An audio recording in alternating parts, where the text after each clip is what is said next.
जय हिंद दोस्तों, वंदे मातरम। हमारे देश में महिलाओं को लेकर हमेशा बातचीत चलती रहती है। महिलाएं या तो विवादों में रहती हैं या महिलाओं के कारण विवाद रहता है, ऐसा कई लोग मानते हैं। लेकिन अगर हम इस करंट पॉइंट ऑफ टाइम पर बात करें तो महिलाओं को लेकर जो तीन बड़े मुद्दे चल रहे हैं, वो पहला तो है मिसेज मूवी को लेकर कि उसमें जिस तरीके का इंटरप्रिटेशन एक मर्द का दिखाया गया है, क्या वाकई में सारे के सारे मर्द ऐसे होते हैं। दूसरा मुद्दा है धनश्री वर्मा के 60 करोड़ वाले एलिमनी वाले तलाक का। और तीसरा सबसे ज्वलंत मुद्दा है फराह खान का, जिन्होंने होली त्योहार के ऊपर एक टिप्पणी कर दी। अब देखिए, मुस्लिम फिल्म मेकर होने के नाते आपको ऑब्वियस सी बात है अपने शब्दों के चुनाव को लेकर थोड़ा तो सजग रहना ही पड़ेगा, क्योंकि जब आप भावुक होकर कोई बात कह देते हो और वो बात इधर की उधर चली जाती है तो फिर कहने को सुनने के लिए कुछ बचता नहीं। सबसे पहले बात करें मिसेस मूवी के बारे में, तो देखिए इस मूवी में जो कैरेक्टर दिखाया गया है महिला का, जो पूरे मूवी में अपने वजूद के लिए लड़ती रहती है, देखिए ये एक सच्चाई है। मैं इस बात से डिनाई नहीं कर रहा कि ऐसा किसी भी घर में नहीं होता है, लेकिन इस तरीके की मूवी बनाकर आपने जो एक इमेज क्रिएट करी है आजकल के मर्द की आने वाली लड़कियों के दिमाग में,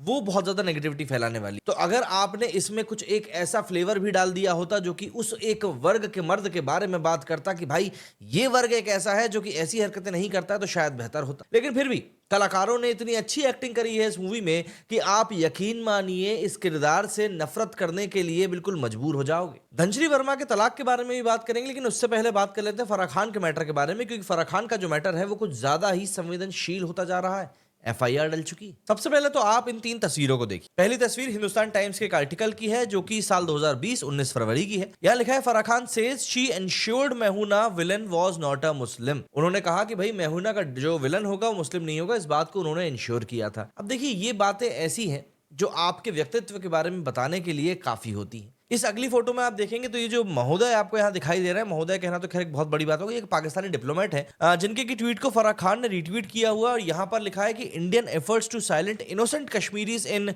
Indian occupied Jammu and Kashmir by keeping them under brutal siege coupled with communication blackout have failed. Their voices now resonates all across India through 200 million Muslims and minorities. अब एक पाकिस्तान में बैठा हुआ गुर्गा जब भारत के अभिन्न अंग कश्मीर को लेकर टिप्पणी कर रहा है, तो फिर फराह खान का उसको रिट्वीट करना क्या दर्शाता है, ये मैं आपके ऊपर छोड़ देता हूं कि आप डिसाइड। लेकिन बात इतनी नहीं है। अब ये भी आप देखिए, ये जो फराह खान है ये बहुत ही ऐसी मुद्रा में इनका ये वीडियो बना था, ये गणेश दर्शन के वहां से आ रही थी और बिना किसी सहारे के ये चल भी नहीं पा रही। तो अब इसके ऊपर कई लोगों ने टिप्पणी करी कि भैया ये क्या हालत में थी और कैसी। तो जब आपका व्यक्तित्व खुद इतने ज्यादा सवालों में घिरा हुआ हो, और देखिए व्यक्तित्व की क्या बात करें, आजकल फराह खान जो है खुद एक यूट्यूबर कंटेंट क्रिएटर टाइप की बन चुकी हैं, क्योंकि उनका मुझे ऐसा लगता है कि करियर जो है अब दूसरी दिशा की तरफ जा रहा है। तो दोस्तों आज हम ऐसे ही एक मुद्दे के ऊपर बात करने वाले हैं जो कि इस समय काफी गर्म हो चुका है। बॉलीवुड के मशहूर डायरेक्टर और कोरियोग्राफर फराह खान के खिलाफ एफआईआर दर्ज हो चुकी है। आखिर ये मामला क्या है,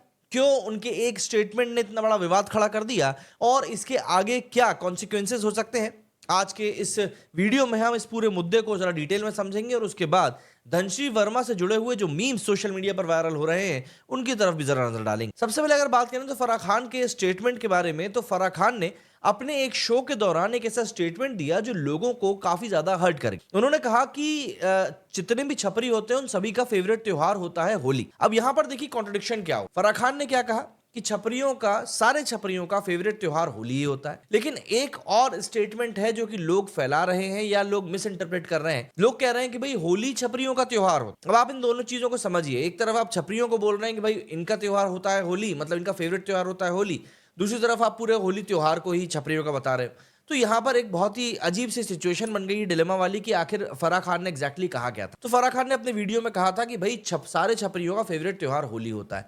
अब यहाँ पर मैं इस बात को जस्टिफाई करके फराह खान को सेव करने या उसको बचाने की कोशिश नहीं कर रहा हूँ, क्योंकि जो बात उन्होंने कही है वो गलत कही है। क्यों? अगर मैं एक हिंदू लड़का हूं और मुझे होली का त्योहार पसंद है तो क्या मैं छपरी हो गया?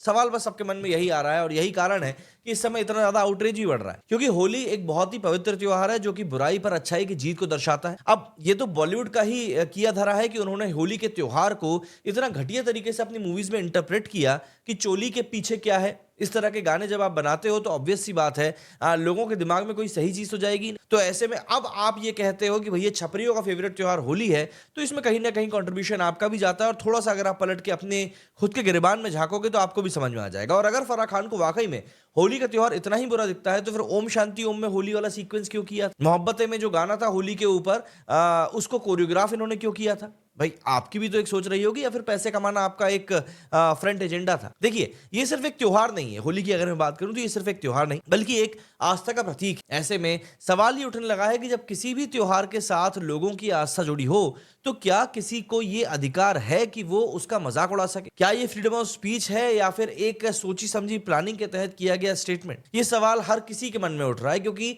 हमारे देश में आप हिंदुओं के त्योहार को लेकर तो कोई भी टिप्पणी कर सकते हो, लेकिन जब समुदाय विशेष की बारी आती है तब आप उनके त्योहार तो छोड़ दीजिए, टिप्पणी ही नहीं कर सकते। टिप्पणी की बात आप इसी से सोच लीजिए कि आप समुदाय विशेष का नाम भी नहीं ले सकते। इस मामले को लेकर हिंदुस्तानी भाऊ, जिनका की असली नाम विकास पाठक है, उन्होंने मुंबई के शिवाजी पार्क पुलिस स्टेशन में आईपीसी की धारा 196, 299 और 353 के तहत एफआईआर दर्ज कराई। उनका ये कहना है कि फराह खान के इस स्टेटमेंट से उनकी धार्मिक भावनाएं काफी ज्यादा आहत हुई। भाऊ के एडवोकेट काशिफ अली खान ने भी इस एफआईआर का पूरा सपोर्ट किया है। अब सवाल ये उठता है कि क्या ये सब कुछ पहली बार हुआ है? तो देखिए, फराह खान का विवादों से एक बहुत पुराना नाता रहा है। ये पहली बार नहीं है जब उनका कोई बयान इतना बड़ा मुद्दा बन गया। साजिद खान, जो कि उनके भाई हैं, उनका नाम मीटू मूवमेंट के समय पर काफी ज्यादा चर्चा में आया था। उस मूवमेंट के बाद उनका करियर एक तरीके से रुक सा गया था और अब नए विवाद के बाद फराह खान का करियर काफी ज्यादा प्रभावित हो सकता है। इस तरह की प्रोबेबिलिटी आ रही है। ये देखना काफी ज्यादा इंटरेस्टिंग हो। देखिए, होली सिर्फ एक रंगों का त्योहार नहीं है बल्कि एक ऐसी कहानी से जुड़ी हुआ है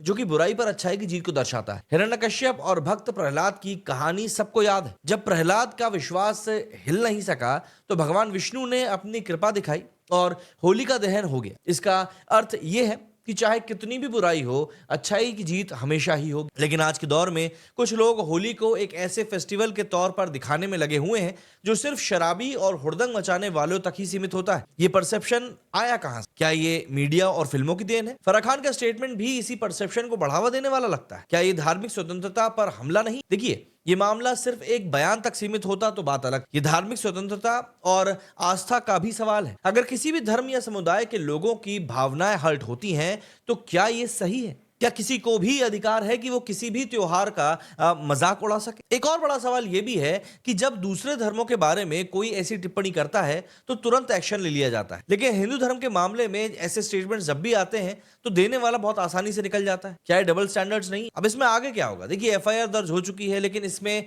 आगे का अंजाम क्या होगा ये देखना अभी फिलहाल बाकी है। क्या फराह खान इसके लिए माफी मांगेंगी? क्या उन्हें लीगल एक्शन का सामना करना पड़ेगा, या फिर ये सिर्फ एक और मीडिया कंट्रोवर्सी बनकर खत्म हो जाएगा? ये सब देखना फिलहाल बाकी। इस बारे में आप क्या सोचते हैं? आपका इस पूरे मामले पर क्या कहना है? क्या आपको लगता है कि फराह खान का ये बयान एक मतलब जिस तरीके से बॉलीवुड काम करता है उसी तरीके से होता है? तो कमेंट करके जरूर बताइएगा। अब दूसरी बात के ऊपर आते हैं जो सबसे इस समय बड़ा मुद्दा चल रहा है भैया, धनश्री वर्मा के डाइवोर्स का। लोग कह रहे हैं कि धनश्री वर्मा ने 60 करोड़ रुपए की एलिमनी मानी है। देखिए, अगर आप थोड़ा बहुत भी सोशल मीडिया पर जाकर सर्च करेंगे तो आपको पता चलेगा कि यूजी भाई की जो नेटवर्थ है वो करीब 45 करोड़ की। हालांकि आने वाले सीजन में वो राजस्थान के साथ खेलने वाले हैं और तब उनको 18 करोड़ रुपए का इजाफा होगा, बट स्टिल 45 करोड़ की कमाई में 60 करोड़ की एलिमनी संभव हो नहीं सकती। दूसरी बात, धनश्री वर्मा खुद की जो नेटवर्थ है वो करीब 25 करोड़ के आसपास बताई जाती है। तो 25 करोड़ की नेटवर्थ वाली महिला 60 करोड़ की एलिमनी तो वैसे भी डिमांड नहीं कर सकती। पैसे से अलग हटके अगर हम लोग बात करें तो देखिए, आज की तारीख में जिस तरीके से रिश्तों का निर्माण हो रहा है, यूजी भाई और धनश्री वर्मा के बीच में जो पूरा कर्मकांड हुआ है उसके बाद काफी सारे सवाल उठने लगे हैं कि जब भी आप किसी रिलेशनशिप में जाएं तब आपको कितनी सारी बातों को ध्यान में रखना चाहिए, वरना थोड़ी बहुत भी चीज अगर इधर की उधर हुई तो आपकी जिंदगी खराब हो सकती है। अभी रिसेंट के ही मामलों की अगर हम लोग बात करें तो यूजू भाई के पहले हम लोग हार्दिक का केस देख चुके हैं, शिखर धवन का केस देख चुके हैं और भी कई सारे ऐसे केसेस हैं जो कि हमारी नजरों के सामने ही। तो ऐसे में अगर आज आप शादी के बंधन में बंधने के लिए जा रहे हैं तो एक लड़का होने के नाते आपके मन में डर होना जरूरी है। दरअसल आज से कुछ समय पहले हमारे समाज में एक सोच व्याप्त थी कि लड़कियां शादी करने से डरती हैं, लेकिन अब ये सोच धीरे धीरे बदलती जा रही है और इस बदलती हुई सोच के कारण लड़कों को भी अपने दिमाग से काम लेना जरूरी है कि जिस महिला के साथ में वो अपने बचे हुए जीवन को गुजारने की प्लानिंग कर रहे हैं, क्या वो महिला उस लायक, क्या वो महिला कुछ चीज ऐसी है जो टेबल पर ला रही है। और मैं लड़कों के पॉइंट ऑफ व्यू से आपको एक बात बता दूं कि लड़कों को कुछ भी नहीं चाहिए होता एक महिला से, उसको चाहिए होती है सिर्फ और सिर्फ पीस। अगर एक महिला टेबल के ऊपर पीस ला के रख दे रही है, शांति ला के उसके जीवन में रख दे रही है, तो चीजें अपने आप सारी हो जाती हैं। लड़का उसके बाद आंखें बंद करके किसी भी कागज के ऊपर साइन करने के लिए तैयार हो जाता है। दरअसल इस समाज की व्यथा यही है कि दहेज हमारे समाज में पाप माना जाता है, लेकिन जब एलिमनी की बात आती है तब लड़कों को कटघरे में खड़ा कर दिया जाता है, फिर भले ही उनकी कमाई उतनी हो या ना। चलिए, ये सब बहुत सीरियस बातें हो रही हैं, थोड़ा चलते हैं ट्विटर की तरफ और देखते हैं कि वहां पर लोग ट्वीट्स में किस तरीके से फराह खान और धनश्री वर्मा को टारगेट कर रहे हैं। सबसे पहला ट्वीट तो भाई धनश्री जी के बारे में ही है। यहां पर लिखा है I am a self made women और नीचे लिखा है आई वांट 60 करोड़ एलिमनी। इसके बाद लिखा है 5 years of relationship, 60 crore alimony means 12 crore annually means 1 crore monthly means 3 lakh 30,000 daily means 13,500 per hour means 225 रुपए पर मिनट। Good night. इंस्टा पर कंटेंट दिखा के 60 करोड़ लूट लिए। बाप। Modern independent women, she will now walk away with 60 crore with zero hard work. Best business model nowadays must be studied by IIMs. यहाँ पर टाइम्स अलजेब्रा ने भी इसी बात को बोला है। हालांकि जो मैंने आपको बात बताई वो 45 करोड़ वाली, वो बात भी काफी ज्यादा interesting. Why didn't you understand this that alimony is essential for women's empowerment. सुनो, वो मैं कह रही थी कि 60 करोड़ की एलिमनी, ओ भाई, हस्बैंड्स नेम आफ्टर मैरिज, नहीं भाई, वो हम नहीं ले सकते। वो लिया अगर हमने तो पाप हो जाएगा। लेकिन अगर हस्बैंड की प्रॉपर्टी लेना हो डिवोर्स के बाद तो बताओ, वो हम बिल्कुल लेने के लिए तैयार है। The whole ideology of alimony is to support the other spouse. What would be the financial struggle of a woman with 25 crore of net worth? If women truly believe in gender equality, then they need to stop begging for alimony after marriage। ये दरअसल वो document है जिसमें बताया गया है कि भाई धनश्री वर्मा जो है उनकी नेटवर्थ 45 करोड़ की है। यहाँ पर यूजी चहल की नेटवर्थ आप देख सकते हैं 45 करोड़ की है। तो यहाँ पर वो 60 करोड़ वाली बात जो है सीधे सीधे गलत साबित। Marrying cricketer, getting Bollywood connection and projects and now 60 crore alimony after divorce. This is business guru, this is business. A lot of worth ₹60 crore in alimony. कुछ लोग तो ये भी बोल रहे हैं कि भाई यूजी भाई को डांस क्लास बहुत महंगी पड़ गई। लॉ, ओ माय गॉड, ये आप लोग खुद ही पढ़ लीजिए भाई। भारत में जब आदमियों को लेकर लॉ की बात होती है तो कुछ इसी तरह की बातें निकल कर सामने आती। Meet Dhanashree Verma, a true and strong independent woman. In 2020 she started her own business and today her आना चाहिए, her business has reached 60 crores।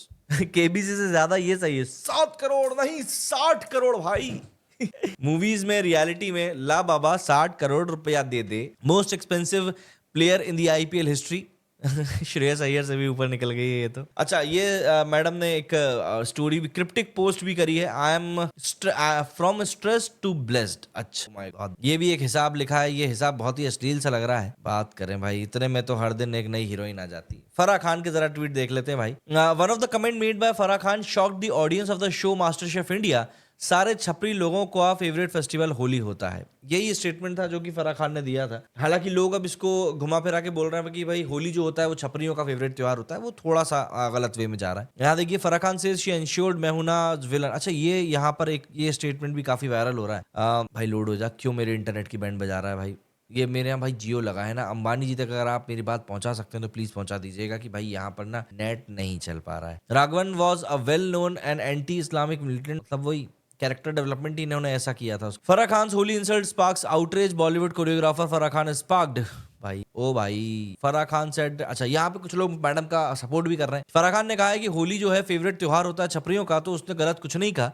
Holi is the festival of chhapris. अच्छा, उसने ये नहीं कहा कि Holi is the festival chhapris. She said nothing wrong. Who plays Holi like these uncultured. भाई मैं भी ऐसे ही खेलता हूँ, लेकिन मुझे तो ऐसा नहीं लगता कि मैं अनकल्चर्ड हूँ। हाँ, कीचड़ वीचड़ गोबर ओवर फेंकने का काम अपन नहीं करते हैं, लेकिन दोस्तों के साथ ऐसे रंग खेलने में समस्या क्या है। मतलब मुझे ऐसा लगता है कि ऐसे ट्वीट वो लोग बैठ के करते हैं जो होली के दिन अपने घर के सबसे गहरे अंधेरे कोने में घुस के बैठ जाते हैं ना, और उनको लगता है कि भाई कोई गलती से भी आकर हमको टच ना कर दे। वो लोग रहते हैं ये जो ऐसे ट्वीट करते हैं, क्योंकि तुमने तो कभी होली ढंग से खेली भी नहीं होगी। तुम्हारे लिए होली का मतलब होगा कि भाई थोड़ा सा गुलाल गाल पे लगा दो और कोई बात, तुमने बहुत बड़ी चीज miss. Bollywood film maker, choreographer, अब तो सब खैर वही वाले ट्वीट्स हैं जो मैंने आपको बताया है। तो इस तरह की कुछ कहानी है जो कि फिलहाल सोशल मीडिया पर चल रही है फराह खान को लेकर, धनश्री वर्मा को लेकर और मिसेस मूवी को लेकर। आप मुझे कमेंट करके बताइए कि आपका किस बारे में क्या कुछ कहना है। और अगर आपको ये वीडियो पसंद आया है तो इस वीडियो को लाइक जरूर करें, शेयर जरूर करें, चैनल को सब्सक्राइब करें। आपके एक शेयर से जो हम इस वीडियो के लिए मेहनत करते हैं उसके लिए और भी ज्यादा मेहनत करने के लिए हम लोग थोड़े से मतलब मोटिवेटेड हो पाते हैं और हमारा वीडियो ज्यादा लोगों तक पहुंच पाता है। तो मिलते हैं एक अगले वीडियो में एक नए मुद्दे के साथ। तब तक अपना ध्यान रखें, सबके साथ सबके खड़े रहें। जय हिंद, जय भारत।